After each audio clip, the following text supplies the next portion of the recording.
गृहस्थ जीवन में भी रौद्र ध्यान से बचना चाहिए। आपने जो टर्र टर्र लगा रखी, हम तो क्या करें, हम तो गृहस्थ जीवन में हैं, हम तो परिवार में रहते, हमें तो दुकानदारी व्यापार धंधा बिजनेस करना पड़ता है।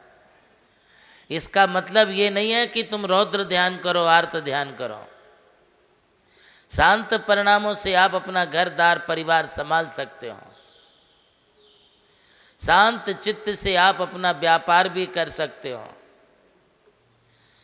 घर में यासी मसी कृषि शिल्प सेवा वाणिज्य इन 6 कर्मों का उपदेश प्रभु आदिनाथ ने भी दिया था और प्रजा बड़ी शांति के साथ इन 6 कर्मों का पालन करके अपना उदर पोषण करती थी, आजीविका चलाती थी, अपने परिवार का भरण पोषण करते थे।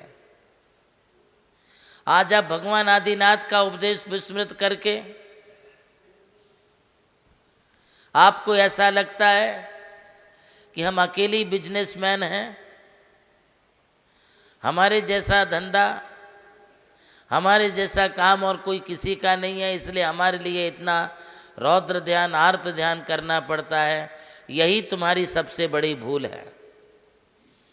पहले भी लोग बिजनेस और व्यापार करते थे। हमारे जैन परिवारों की स्थिति आप देखेंगे तो बिजनेस और व्यापार करते समय इतने शांत चित्त और निर्मल परिणाम रखते थे। यदि वे लोग कहीं हाट करने के लिए, मार्केट करने के लिए, बाजार करने के लिए जाते थे तो अपने साथ में अपना टिफिन और एक गड़ू रस्सी और गल्ला पानी छानने का छन्ना अपने साथ रखते थे। यदि उनके ब्यालू का समय हो गया, अंथऊ का समय हो गया, तो वे कुएं के आसपास बैठ करके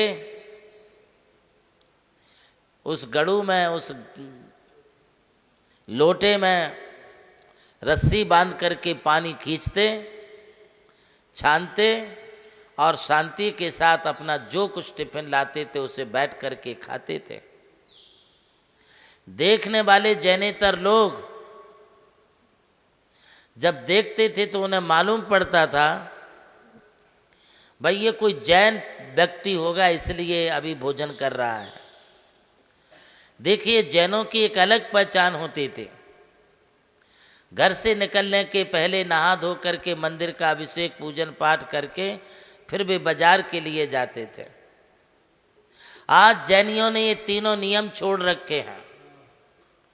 उनमें वो दृढ़ता नहीं रही, वो कट्टरता नहीं रही कि वे अपना देव दर्शन पूजन अभिषेक नियमित रूप से करें। मिला करे तो करे, नहीं करे तो नहीं करे, नियम का कोई भान नहीं है। पानी छानने की बात तो एकदम चली ही गई। अति आधुनिक इस वैज्ञानिक युग में भी ये समझने लगे हैं कि बोतल का जो पानी आता है ये सबसे प्योर पानी है, सबसे शुद्ध पानी है।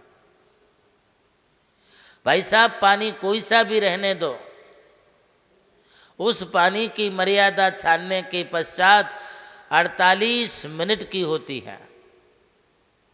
एक अंतर मुहूर्त के बाद उस पानी को पुनः छानना पड़ता है। अति आधुनिक विचारों के कारण बिसलरी पानी हो, मिनरल वाटर हो, 6-6 महीने की भरी रहती है तो भी शुद्ध समझ करके गट गट कर करके पी जाते हैं। तुम्हारे अंदर जीव दया है कहाँ, ध्यान होगा कैसे? रात्रि भोजन का तो कोई सिस्टम ही नहीं बचा।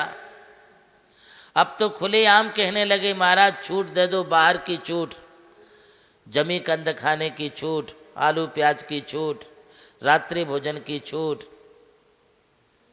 तुमने सब छूटे रख ली, अब तुम्हारे जीवन में ध्यान, धर्म ध्यान रहा क्या? ये सब आर्त और रौद्र ध्यान की परिणतियां हैं।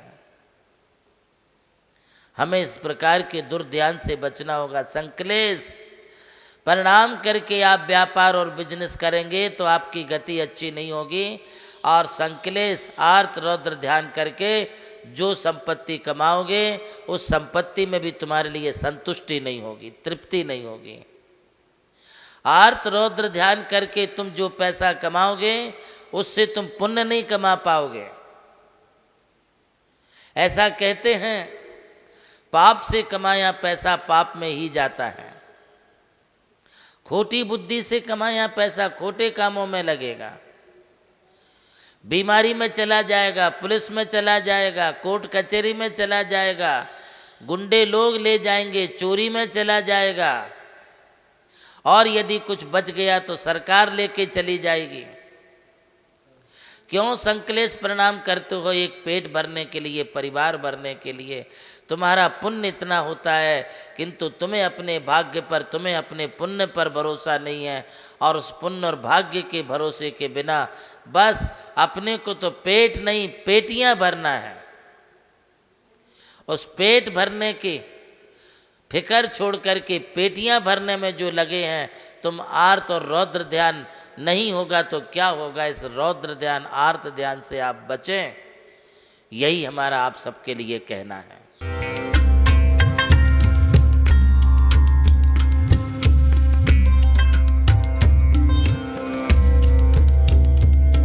जैन धर्म केवल धर्म नहीं, जन जन का धम है।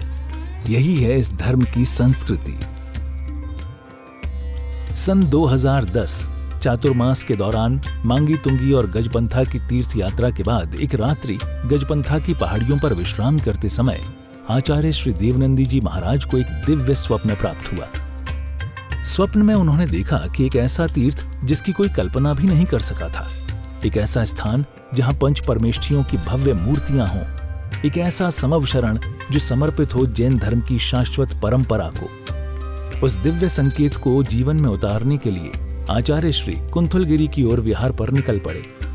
वहां एक श्रद्धालु ने अपनी भूमि पूज्य गुरुदेव को समर्पित की और यहीं से आरंभ हुई मुंबई आगरा हाईवे NH3 स्थित णमोकार तीर्थ के निर्माण की महायात्रा। ये वही भूमि है जिसे राम टेकड़ी कहा जाता है, जहां भगवान रामचंद्र जी ने 12 लाख वर्ष पूर्व तपस्या की थी।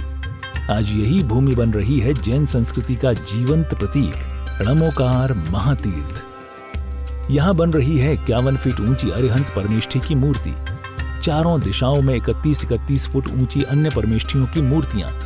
कुल मिलाकर एक अद्वितीय समवशरण की रचना है जिसका वर्णन Guinness book of world record में दर्ज हो चुका है।